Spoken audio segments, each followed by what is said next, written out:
All right, let's do it. It So what's happened. up, y'all? It's Wednesday. It's happening. We just have a whole lot going down today. Tamara Johnson-Shealey is joining us, United States Senate candidate, Georgia. Literally one of like the first really cool people that I met when I got in the Atlanta activism community. I think we met at like a Marianne Williamson event. And in fact, Kennedy, this is real crossover because Kennedy, I was texting you that whole day and I was like, oh, this is dope. And I think that I told you about meeting Tamara at that event. You At did. the church. Yeah. So the universe is so much bigger than our audience even knows it is.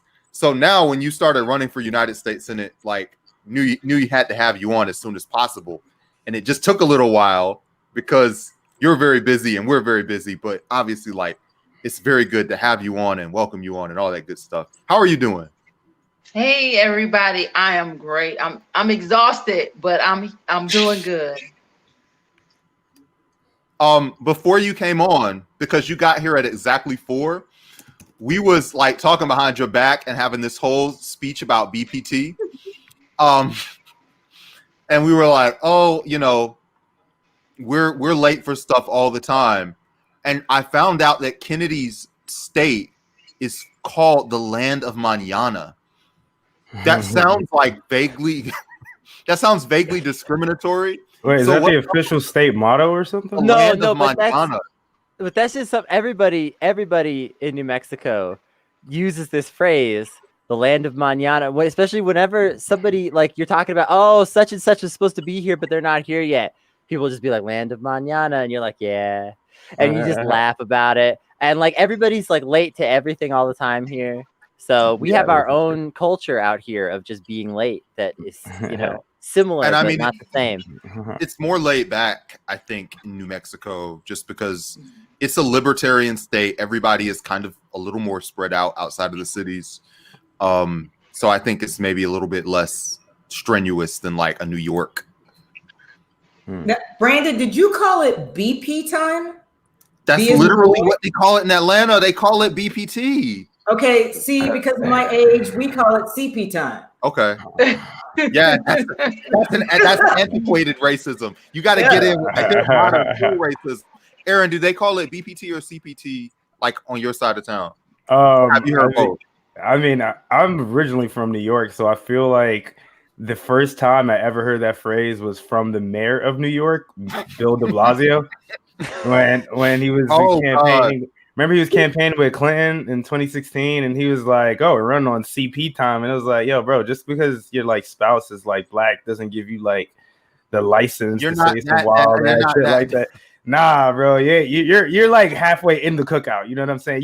You've been invited to the cookout by like just as an accessory. You know what I'm saying? You were the +1, so. Like, but see the age, CP time. It's an age thing. So what they call before, like Negro time? Like no, we call it CP time, colored people time. Brandon called it BP time. You go far back enough. Yeah. So no, I call it colored people time. Oh no. Let's not go back that far. I know. I was about to do it. If I'm not, I will do it. I will do it for our guests and for our posterity's sake. Yeah. It's so funny that you said that, Aaron, though, that you being from New York and that he said that, because I had said earlier when we were talking about it, I was born because my dad was on CP time. What's that story? Tell that story. So both of my parents, they weren't a couple, but they both worked at a little cafe in New York called Chock full of Nuts. Sounds familiar. Which I think still exists, and you can buy the coffee. It's like some stores, like at some grocery stores still. He was apparently dating this Puerto Rican woman, and he was notoriously always late. So he showed up several hours late to pick up his girlfriend, and he was sitting in the car debating on whether or not to go inside to see if she was there. And my mother came walking outside, and so he yelled to her to ask if his girlfriend was still there to know whether or not to go inside. And before he could do anything else, he yelled her name. And apparently she walked over to the car, saw who it was, opened the door, sat down and said, "It's about time. Where are you taking me?" That's funny. And the rest is history. Word. Yeah. And the rest is Leslie. Word. I wanna transition. I want to transition from BPT to the real BPT, which is false imprisonment. That's the real doing time that we're going through right now. My man Jonathan Irons got arrested and got like a false murder conviction, got life sentence, and this was a whole thing that's been going on for like a few years, just like the work to free him. And Maya Moore, who's like a basketball player that many of y'all may have heard of, like quit her basketball career for like the last couple years just to work on his case. And a few people were saying like, ain't nobody gonna quit their career for 2 years unless like it's some real emotions going down and involved in it. And sure enough, now that he's out, the two of them are getting married. Kings know your worth. She goes out there, pro basketball player, puts her career on hold for a guy in jail. Way to go, buddy. But with all that said, a little discussion on the internet of just like, is this a healthy transition? Should he have like a couple of years to like breathe some air in the free world before he like transitions from one life term to another? Or do we feel like it's okay? Wait, what did he go to jail for? Let's do a quick roundtable and get everybody's thoughts. What was he wrongly convicted? I believe for? he caught a murder case. Oh, okay. I believe that he was convicted of. Yeah, I know he did fit. I don't think it was like a pure life sentence. I think it was like 50 years, but it was like a murder case, if I recall correctly. Yeah, 50 years. I mean, y'all want to go first, I guess. I was just. So how long was he in? How long was he in jail? 20, 25, 23, something like that. 23 like years. half. So he's already done 20. He's already done over 20 years of that sentence.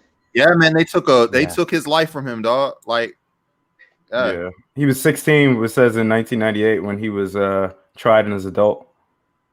Yeah, that's fucked up. So, Tamara, too soon to get married, or like just let him live? Let him live, live, just enjoy life. Like, yeah. I didn't know that he had spent that many years already of his life in prison. Yeah, his whole life has been that case, basically. Wow. Leslie, how do you feel about this? Well, does he need some first of all, space? I take umbrage of your going into a second life term because no one else. I'm sure that this will be a much happier life term. Listen, if I'm in any kind of prison, I want Maya Moore to be the warden of that prison. He's going to be a very happy person. I'm sure it'll be fine. But it is a commitment. Like, you are doing like a marriage is a great deal of emotional work. Like, all bullshit aside. It's hard for me to comment on that because I don't know the whole story. I don't know how often they've spoken. I don't know what their relationship really is. As someone they've been yeah, she's been working on that for a long time. I think like since she was like 18, 19. Okay. I don't see an issue with it. I mean, I hate to keep throwing out me, but I can relate in the fact that when I met Tony, he was in the middle of sentencing for a felony when I met him, and I married him 2.5 months later. Did that like complicate y'all's relationship or whatever? For me, no, because I knew, he was upfront and honest, and I got to see, everything that was going on in court and, the court files. And so what he told me was the truth. What he did, he literally caught a felony for falling asleep. He was working 3 jobs, one of which was as a security guard at a facility for juvenile delinquents, and they housed boys and girls on the same floors, which I think is problematic. And he fell asleep instead of checking on someone, and a girl got raped. And he took the fall. Wow. Yeah. So he got a felony child endangerment for falling asleep. How am I going to walk away? Kennedy, from do you have? Yeah. Kennedy, you got any thoughts on just marriage after a long jail sentence, and just is that like, should there be like a little breathing room, or jump right in? I think if I had to put my life on hold for 23 years, I think I'd be like, I'm doing everything. I want to live the second I get out. Yeah, you know? that's true. So I think don't have time to like. Yeah, that's true. Yeah, I think that You realize the value of time. the person on the outside is the one I would go, are you sure? As opposed to the person on the inside, because the person on the inside, they just want to touch and feel and experience life again. Yeah. Yeah, I think that, like, I mean, yeah, jail is such like a harsh environment, and that obviously they forge like a meaningful relationship, over her efforts to kind of get him out. So yeah, I think they're like, I don't mean this like sarcastically, like they are made for each other, and if that's something that he wants to spend the rest of his life after having 20 years of it taken away from him, yeah, more power to both of them. Who's gonna care for you more than that? Yeah, deadass. Also, just like if I'm out there thinking about who's gonna really care about me in this world, and it's like, well, here's this person who just spent years of her life getting me out of jail. No one's gonna compare to that. Yeah. Real talk. Yeah, like some people's mamas like wouldn't even do half as much as that for them. You know what I mean? If I went to jail, my black ass went to jail, my mom would be like, "You gonna stay there? You got yourself there? You gonna stay there? You gotta get I don't know what you did. Yeah, I don't know what you did, but you can stay there." Yeah, I love my mom, so shout out to my mom. Yeah, she might watch this. She's hearing like, you in the next room right now. There you go. Boom, got it. So, hey, let's talk to our guest who came here, running for United States Senate. Love to see it. The time that when you announced, I think you had just got your law degree, right? Or was it around that time? I was actually on the last year of my law degree. Yeah, I just graduated from Emory University. I have a master's in law from Emory. And you've done a lot of other stuff in your career. You worked in the health and beauty industry, if I recall. Can you talk about that? I'm actually from the beauty and barber industry. Y'all, I was a nail tech for 18 years. I actually owned a nail salon for 10 years. And I started watching politics because I started watching my industry politically. Everything has politics, whether it's the air you breathe, the water you drink, everything is political. And my industry is more political. The hair, the beauty and barber industry is more political than you can even imagine. What are some examples of things that you saw in that, small business world that were like really strongly affected by like local or national politics? Well, let's talk about, there's one bill that has been in Congress for 10, 15 years in the beauty and barber industry. It's a tip credit bill. The beauty and barber industry is being double taxed. If you go to a salon and you tip the professional that provided the service, not only is that professional being taxed on that tip, but the salon itself is being taxed on that tip. So there's double taxation happening in the beauty and barber industry. We've been advocating as an industry for years to get a credit. The restaurant industry actually enjoys this tip credit, but we don't. But this is an industry where you have people that kind of fall under the radar because it's a cash-based business. A lot of people in this industry don't necessarily report their income the way they should. A lot of people in this industry don't pay back student loans. We have a very high default rate. So there's really no incentive for the federal government to say, let's give this industry this credit, this tip credit, because they feel like we're kind of getting it back on the other end. So that's just one example of politics in the beauty and barber industry. One of the initiatives that you did, if I recall correctly, was about like raising, recertification, continuing training for people who worked in that industry. To what degree is that like balancing keeping like a high standard versus are you worried that it could price people out? I mean, once you get your paperwork, I know in some industries having to go back and get more of it is like, boy, I don't even have the money to do this. Well, this is an industry where we're up close and personal. I mean, health and safety is a high priority. I actually started 2 organizations where we address the need for higher health and safety standards. But this comes, this is an industry that makes the money. So it's not like, you can price anybody out. This is a very lucrative industry. So, but health and safety, and in this COVID season, you want your professionals, anybody that is touching you, particularly with personal care services, you want to know that they're getting as much training and they're required to have as much additional education as possible. So I'm going to jump in and play a little bit of devil's advocate, if that's okay. Sure. To broaden Brandon's question to you, Tamara. So what about those, moms in kitchens that are doing hair for, the neighborhood kids or for the neighborhood moms who don't have the money to go to school?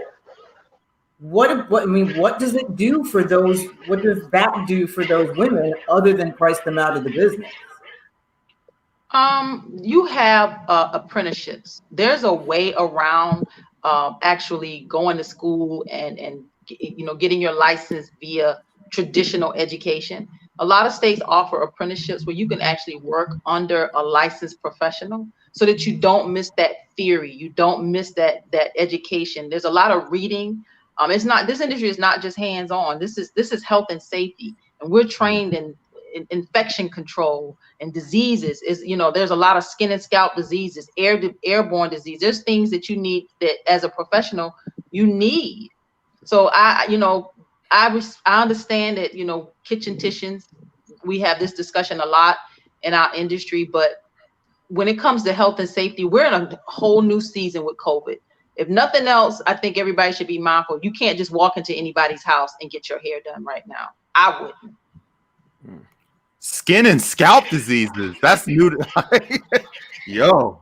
What are are we talking like lice, or are we talking about stuff that's like scarier than that? Oh yeah, like ringworm is just like a small one. Like people have ringworms. You have all kinds of things living on your skin and on your scalp. Yeah, scabies. Scabies. Yeah. Yeah. You ran for a state senate, if I recall correctly. You ran like 2 or 3 times. And when you started, that district was like a red district. And over time, with demographic change, that district became more of a blue district. So can you talk a little bit about what that transition process was like and how you got along with the Democrats as that was happening?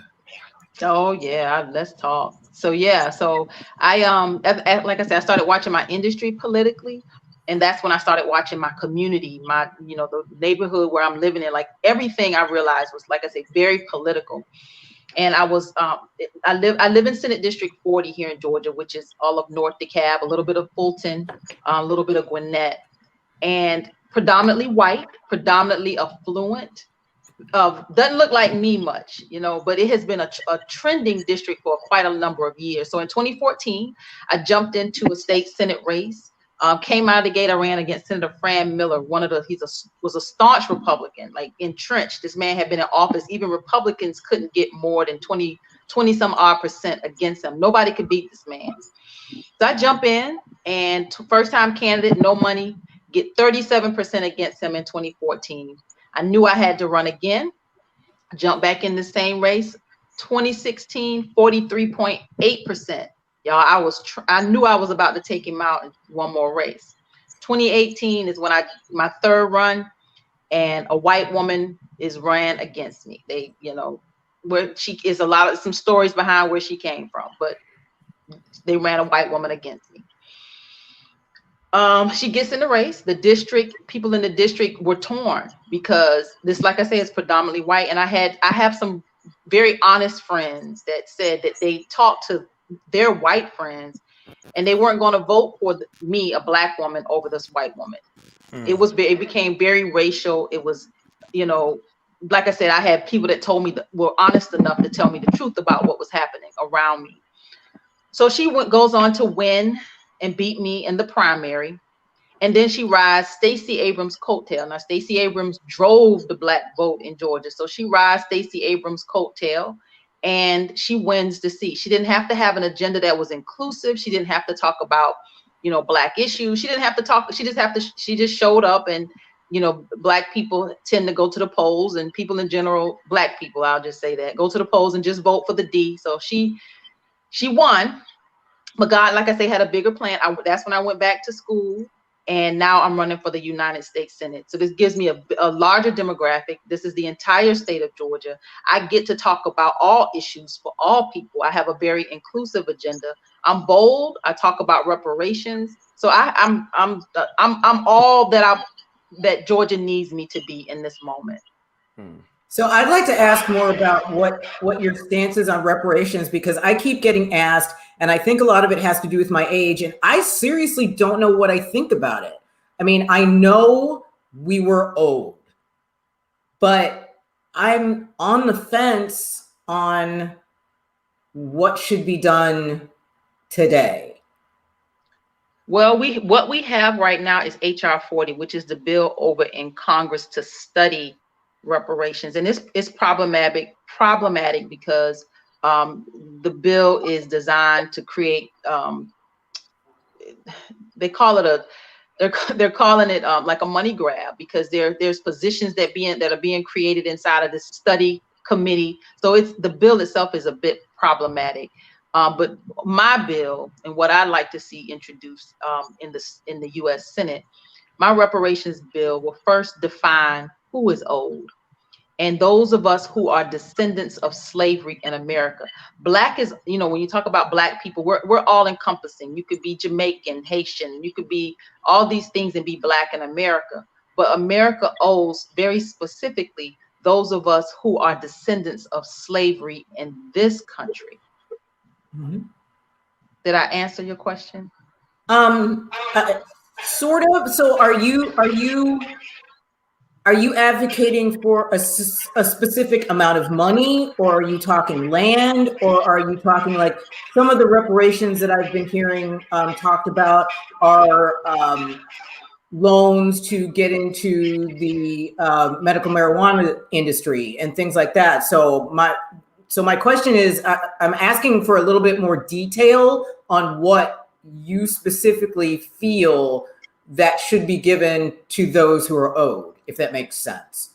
Oh, it does. So my specifics with reparation and my part is to create the agency. I would like to create the infrastructure. My undergrad is computer information system, and I'm all about data.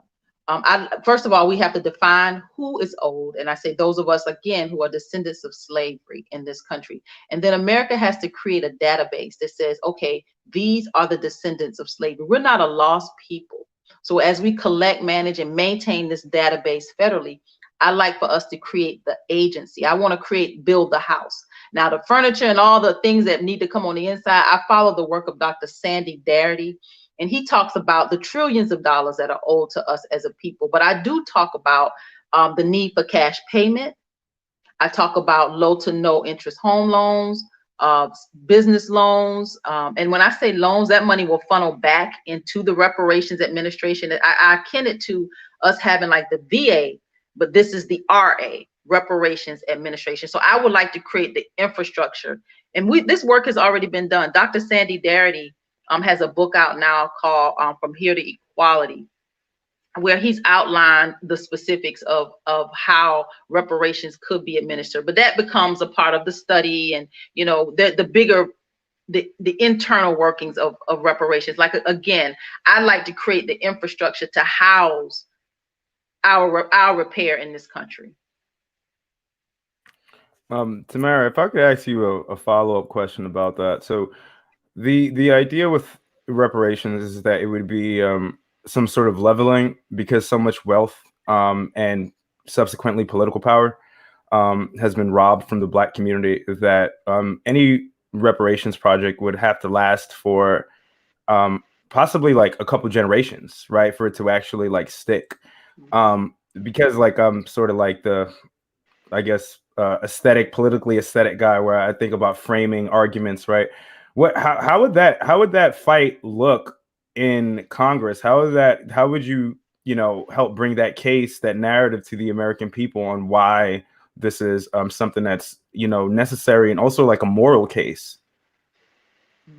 I think that is already being played out right now. I didn't have to do that. I'm just in position to, like I say, bring the bill to create the infrastructure. We're in the midst of the next civil rights movement and a civil war all at the same time. So America, this is all playing out for America, and this is why, you know, we have to be, you know, white America has 10 times more wealth than Black America. That's by design. Systemic injustices from slavery, Black codes, Jim Crow, no Green New Deal, no GI Bill, convict leasing, war on drugs, mass incarceration, and we can go on and on and on with the systemic injustices. And then now we're in this moment in time where we're watching lynchings literally on television, and you know, this is playing out.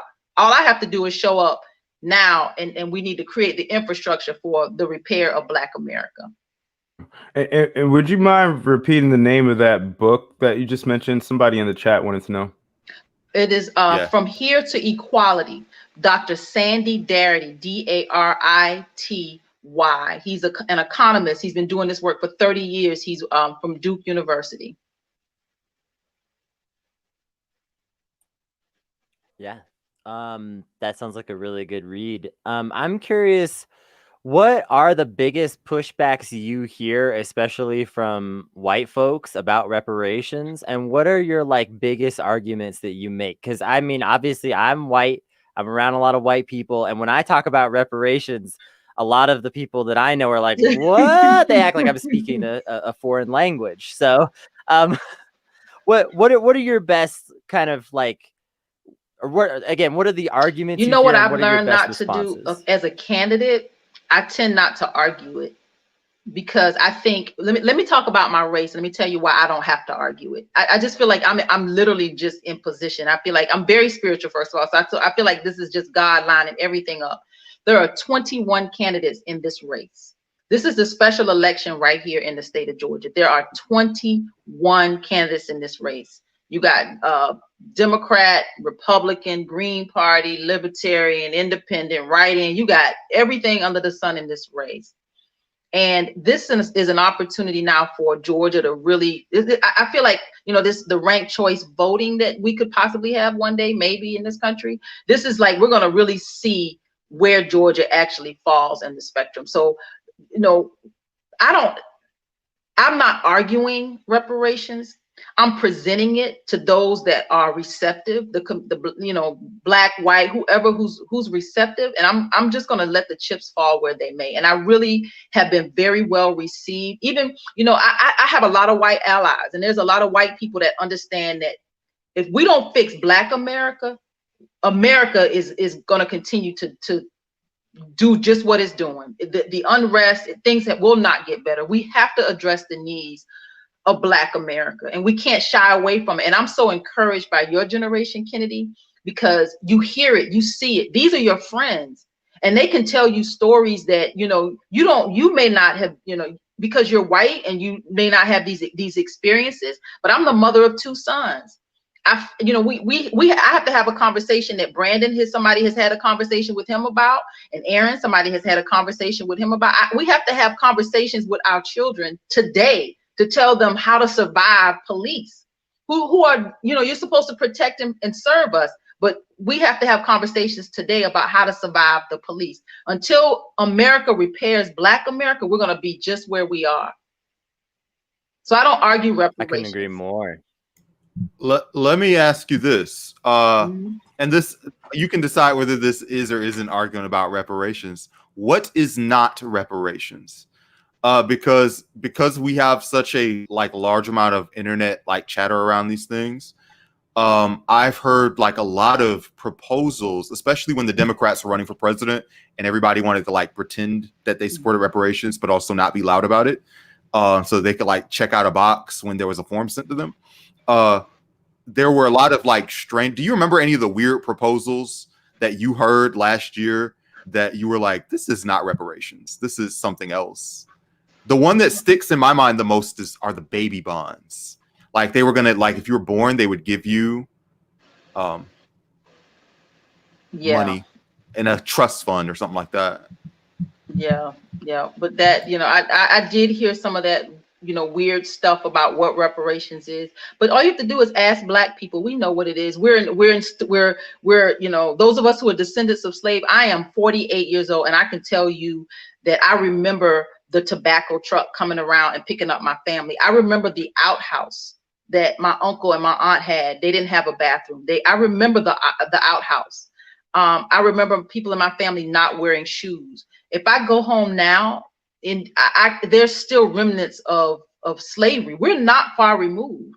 We're really not far removed. So we know what needs to happen. We need we have to rebuild. And this is the conversation I actually had last night. I went to an event in Albany, and I talked about what we did. I asked the question, what did we do as a people? This was a predominantly Black audience. What did we do as a people when we came out of slavery? Because when we came out of slavery, Reconstruction was the most prosperous time for us as a people. We had land, we had Black Wall Street. There was a period where Black people were able to thrive. And the things that we did then, we have to do those things now, because people are saying to me, Tamara, what about jobs? I can't tell you that I'm going to Washington to get you a job. Your job has been automated, and your job has been sent overseas. And the jobs that are here, you got to work 2 and 3 of them just to survive. So I'm not telling you I'm going to Washington to get you a job. What I'm telling you is I'm going to Washington to help create opportunities for you to rebuild community. Because there's somebody in here that knows how to bake. And there's somebody in here that knows how to fix cars. We need to create opportunities where you can be self-sufficient, because I don't want us dependent on, a job or the government. How do we recreate community and do what we did when we came out of slavery and have that period of Reconstruction? Can I just ask a follow-up question too? Because so my parents are from Jamaica, right? And I'm born here, but I mean, I know for certain that my descendants were slaves, right? In the Caribbean, I don't even know, right? That's, I guess, another thing, right? Is like a lot of these records. So what would you say to people like me or my folks who might feel like even if their ancestors weren't slaves in, the United States, but still under the hegemony of like the transatlantic slave trade, which the U.S. was party to, and like, other Western, what would you say to those people why they shouldn't? Do you think that it could cause a schism with Black Americans who see themselves as citizens versus Black immigrants from the West Indies and beyond, right? Especially with the Caribbean, right? Aaron, you better get your reparations from the Queen. Why are you coming up with us? Exactly. Hey, bro. Brother. They abolished slavery before the United States did, man. And actually paid slaves. They paid slaves, reimbursed them. The United States has done absolutely nothing. I know. And my people are still living in this country now, and still, what I'm saying? Like, and I'm not trying to cause beef or nothing, but like Black Americans can also be xenophobic, right? As well. Right. And can also like turn, like kind of have these nationalistic sort of sentiments toward Black immigrants too. And it seems that there's, creating more of I'll let you answer the question first, I guess, before I like kind of, yeah. Well, you came here, you just said, so you're one generation in this country. Like, who came here? Your grandparents or your parents? My parents came here. So you trust me, you were probably so what did your parents do or your grandparents do back in the country where you came from? Because they only let certain ones of you over here. They don't just let any Black people into this country. What did your parents or your grandparents do? My parents got amnesty under Reagan, so they came here at a time when it was actually easier to get here. My grandparents, as far as I know, never even went to school. Like, they didn't go to grade school. They were like farmers in the country. So, and I guess I'm saying is that these actions are like, also like you can blame the United States. Like, it's about like, how do you, I know that direct descendants of slaves, but also what what my family has been through and their grandparents have been through, I think would have been a lot different if it wasn't for interference from U.S. imperialism. You know what I mean? But I know we're talking about the descendants of slavery, but at the same time, like, slave trade in the Caribbean really could not exist as well with the support of the United States, right? So I'm just saying it gets tricky, right? It doesn't. It doesn't get tricky. We're just gonna stay very specific to those of us who are descendants of slavery in America, and that's who America owes. So we're gonna just stay very specific to that. Leslie, I think you were gonna say something? I was gonna say, to Aaron's point, my husband is Haitian, and he's French Canadian Haitian. So his family immigrated to Canada. The only reason he's here is because his mom died, and his mom was a single mother. So he got sent here when he was 11 to live with relatives who had immigrated to America. So he and I always talk about that, and the fact that he always says, I don't get anything. I'm not from here.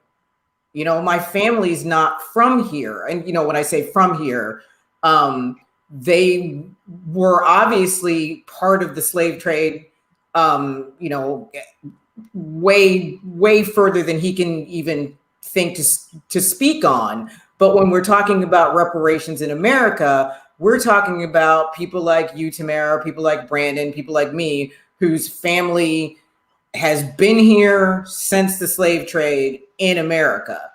I think those are the people that, rightly or wrongly, those are the people, when we're talking about reparations in America, those are the people that we're talking about getting some.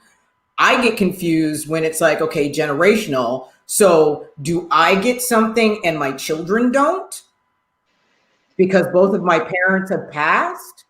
And if my parents were still alive, would they get it and I not? That's where I get confused. That's why this reparations administration is so important, because this is where we need to have this for generations to come. This is not something that you'll get and I'll get. This will be for my children, my children's children, your children's children. This is where we have an administration to make sure that these trillions of dollars that will be paid out will be given out. And it may not even be, and Dr. Sandy Darity's work, he talks about a 10-year plan.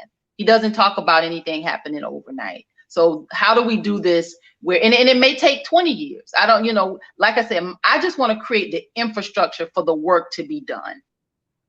And that's still, you know, we still have time to hash that part out, but let's at least create the infrastructure to make sure reparations is paid. Do you feel like Black people specifically have a harder time advocating for our interests, or, and maybe it's both, but do you feel like because our demands are higher that we have more resistance? I was actually at a meeting with ADOS Atlanta, and they were talking about how, you know, Black people do not make strong political demands for themselves specifically, and they used H1N1 as an example. And I was like, I mean, yeah, H1N1 is a program that obviously disproportionately benefits like the Indian American community, but they're not profiting off of it. You know, like really, you have these people who are really educated and like really highly educated, and they go to the United States and they work for less. Or even like stuff like DACA, the Dream Act, you're paying into the system all this time and you're not really getting the full value out of it. And I kind of said, like, there is the issue of Black political organization, but I feel like, especially in Atlanta, I feel like we are well organized. It's just that the thing that we need is more of a direct confrontation with the people that like run the system, as opposed to like DACA. Do you have any feelings on that? Do you have one side or another? Yeah, when you say direct confrontation, do you mean like we really need to force the hand of the party? Like, tell me where you are. Like, I mean, by like, if you say like, when you use the word trillion and that's a direct payment, and like if any of it is a direct cash payment, I think like trillions of dollars in actual financial infrastructure is a much larger demand than that cash restoration is a larger demand than like, we won't arrest you for not being allowed to be in the country, or we'll allow you to work at a job where you're kind of being undervalued anyway. Do you know what I mean? Does that make sense? I think I do. It's more of a direct confrontation with the powers that be, I think. Yeah, you know what? Politically, we have a lot of gatekeepers. You know, and saying black and being black and Black people asking for something is new. This is, you know, I'm bold. I'm bold enough to say Black. I'm bold enough to say Black people. And I speak very boldly about our demands. We're not asking no more. But there's a lot of people politically that are watching me. I got endorsed last night, then I'll come back to this question. I got endorsed last night for my very first official endorsement. And I was endorsed by Commissioner John Howard in Albany, Georgia, who's been a 26-year commissioner in that area. So for me now to be received and be as bold as I am about an agenda for Black people, this is brand new. And a lot of politicians and a lot of people that could have endorsed me local to the Atlanta area where I am, where I've run before, where I've shown that I'm committed, they're sitting on the sideline watching. Yeah. So when I tell you that there's gatekeepers and there's people that are just kind of, you know, this whole conversation around what we need as a people, and for the first time, this goes back to the ADOS movement. That's where a lot of my win comes from, because I get it. This is I'm ADOS. I get this. This is the first time we're saying, you know, what Yvette Carnell has been saying. Voting is an exchange. I'm not giving you this thing for free no more. What do I get? And this is why you have so many young Black people that don't go to the polls and don't vote, because they're like, you just because, you know, they try to say, you know, they died and bled for you to vote. These people are, you know, you supposed to vote. No, that's not enough to move this next generation. You got to give me something. I need a tangible, like this hashtag tangibles 2020. This next generation is like, no, voting is an exchange. What do I get? Because every other community gets something in exchange for their vote.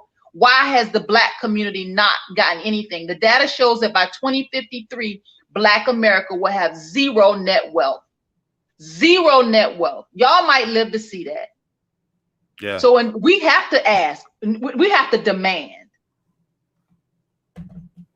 So listen, what else is kind of on the agenda aside from the issue of reparations? Because I feel like generally when people on Twitter discuss this subject, they think of Black agenda as only reparations.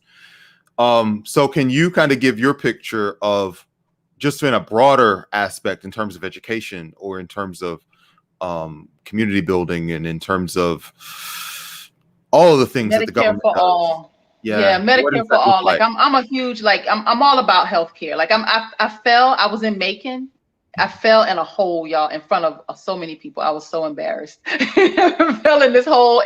And not only did I fall, I rolled. It was so embarrassing. And when I fell in the hole and rolled, I knew I was hurt. Like I felt my ankle do something that I'm like, I am really hurt. And this was last month, I spent 3,600 miles around the state of Georgia. And I stayed out there on the campaign trail, kept trying to ice my foot and wrap it, but I got back home and went to the orthopedic. Now, mind you, I'm 48. I don't have any pre-existing conditions. I'm relatively healthy. So I go to the doctor, to the orthopedic, and they say, now I pay $500 a month already for my part of my health insurance, not include my family, just me. My part is $500.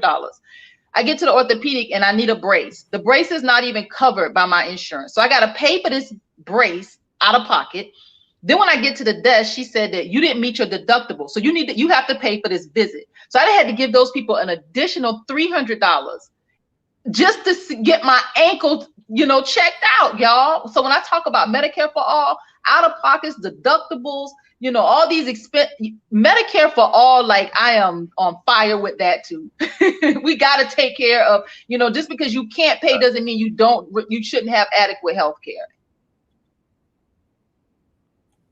One of the reasons why I think there was like maybe limited enthusiasm around some of these Senate candidates is because, like in my state, just in our state of Georgia, and like I don't know any of them well enough to make comments on them morally or whatever. I see Sarah Miko at a lot of stuff in the community, but I don't think that any of them have run on a platform that's really exciting. Like Reverend Warnock, I don't want you to get in a situation where you're naming names. He seems like an okay person, but his platform is not very exciting. Mr. Ossoff, he does commercials. He talks about like fighting corruption. Like he's kind of making some of the same mistakes that he made last time he ran, where he was Pete Buttigieg. Yeah, he's cuter than Pete Buttigieg. You know what I mean? I used to work on his campaign disclosure. He's more attractive than Buttigieg, and he is a little bit of a warmer person. But he is also, okay. No, he's pretty dead-eyed and cold of how we feel about that. Yeah. I'm just saying, I worked in this campaign. Like, no, he's a ghoul, yo. Like, he's a ghoul. It's like, very he's a horrible. platitude It's so based. sad. Like, it's very, we're building a broad base and yada, yada, yada. Yeah. Can I talk about Raphael Warnock? Yeah, you can. I was trying to keep you out of it. That's why I was just trying to talk around it. Go for it. Bring me all the way in. You throw that hook and I'm going to catch it and you bring me all the way in. Reel me in. In. So I went to high school with Raphael Warnock. How about that? Let's rewind. He graduated a year before me. We went to the same high school together. We're from Savannah, Georgia. We were on the Upward Bound program together at Savannah State. So we've been running in the same circles, the same nurturing and tutelage he had growing up. I had it too. He likes to talk about being the child of 11, one of 11 children. I'm the one of 13. So his struggle ain't no greater than mine. He's degreed, I'm degreed. Okay. Here's the difference between he and I. We're both Democrats, but his platform, how dare he stand in the shoes of Dr. King, stand in that pulpit and not address Black America specifically and not have an agenda for reparations. How dare he stand in that pulpit of Dr. King and not have an agenda for Black America? And I say this, this is a value neutral statement. Nabila Islam is a great friend of the show. And I'm like, yeah, the DNC just like picked her out of a lineup. She said this in her own body. We know. But Reverend Warnock also kind of has that going on where he was headhunted like for the job. So do you feel like if he was running on your platform, do you think they would have found a different head to put on there? Absolutely. I started running in October of last year. They knew who I was. The Democratic Party saw me coming, and they had to have somebody that was more neutral, a safer Democrat. And we see something like that kind of happening in both South Carolina and Kentucky with varying degrees of success. I mean, Lindsey Graham has been in South Carolina for so long, people are just completely tired of him. But like in Kentucky, it's just they're trying that and it's not working. And I worry whether that's something that they think is going to work in Georgia, because I feel like the centers of the city, I mean the centers of the state in terms of population are Black people that have much more of an activist community. Like there's much more of a on the ground, like it's a little bit more politically engaged. So I mean, my whole thing with that, and we'll use Kentucky as an example, or we could even use like somebody like John Ossoff, right, when he was running for that district as a representative. It's just like if people want to vote for a Republican, they're gonna vote for a Republican, right? Amy McGrath is like 16. I didn't see the latest polls this morning, but she's like 16 points or something last time I checked behind Mitch McConnell. That is the number now. Well, Charles Booker. Okay, so it stayed that way for the past like 2 months then. While Charles Booker, an actual progressive like yourself, Tamara, who believes in Medicare for all, could have like cinched that like nomination, right? But the Democrats, they accept the framing of their opponents in these like so-called red states, and then they run as like Republican lights or as moderates, and then they get washed in the general because Republicans are going to vote for Republicans, right? They're not going to vote for a Democrat. So stop fucking doing that and start running as a fucking progressive and appealing to working class people. Yo, I'm sorry. That also, Virginia, Craig Deeds was the same thing, and Marianne Williamson was on Twitter talking about he's talking in the Kentucky race or for some third guy that wasn't even in the mix. He's a farmer. He can connect with people. And whenever they try that, I'm a farmer and connect, they always get it's the same. Like they have no pull. How many farmers are in America now? Well, shout out to the farmer constituency, right? But wait, this is really important. Just because I got cut off right there, I forgot it. But the states, there are candidates in all of the states that are being run, and they're across the ideological spectrum. And I just think that it's smarter to get a candidate that speaks to the values of the people who live there. Because if Charles Booker had won, and this was the point I was going to make, even if he had lost by 16 points, the gap would have been a gap with an activist base. It would have been a gap of Black people. It would have been a gap of women. It would have been a gap of Latinos. It would have been a gap of the demographics that are growing in the country. So even if it ends up, hey, Amy McGrath, you've got to wait 2 years and raise more money to take on Rand Paul. And it's just going to be swip swap. Like Charles Booker didn't die. He's going to run in 2 years. He'll be fine. But when parties put this investment into kind of derailing certain candidates, they are making things harder on themselves in the short run because they're not building their party. Well, and also, I'd love to have Tamara speak to this. They're a lot of times they're working off the back of someone like you, right? You're the one who did the work to change your district, and then they flip it with a moderate, and they say, "Oh, look, we needed a moderate to flip it, but it was a progressive changing the demographic." You better say it. You better say it. You better say it. I know when I ran in 2014 and 2016, I worked the hell out of that district. I worked my district for me to go from 37% to 43.8%. And I knew I was about to take it in 2018. I worked the hell out of that district. But then, okay, now we'll take it from here. All my work. So yeah, it's a mess. People don't know this. Well, some people know this. You have your own show that you've been running for like a couple of years, that you've just done weekly. And when we started our show, this is something you don't know. I was always like, we got to figure out how she's running her show and like get behind her and do it, because you always had like a great eye, attention to detail, great visual presentation. Like it always looked like really professional. And then I noticed that you switched to StreamYard for your video presentations now, because I assume it's simpler to run. And now we are on the level that you've been on. It's kind of cool. So can you talk about your show and how you've operated it and what kind of effect that you've achieved in that time? So I host. Yes. So thank you for that, Brandon. Yeah, I appreciate that. David and I, so I have a white co-host, an older white gentleman now. He is I love co-hosting with David because he talks he talks specifically to white people about racism, and race relations. He's always talking about building solidarity and why and how to get people to stop thinking and acting white. I mean, he brings it. I've enjoyed these last 2 years of doing this broadcast with him. David and I are great friends. And yeah, we do this broadcast every Saturday at 11 a.m. And we just talk about all things Georgia, but he brings it when it comes to white America. And this work is, we've been saying this as Black people for 400 years. We've been saying it. White people now have to get on the forefront. So this broadcast really gives him a place to say that.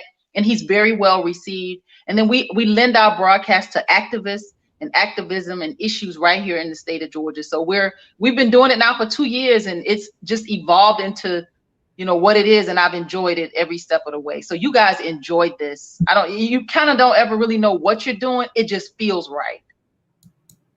Yeah, and we're getting better. It took us a whole year to feel like we're really on it, but we're really getting better all the time and building the audience, and it's really cool.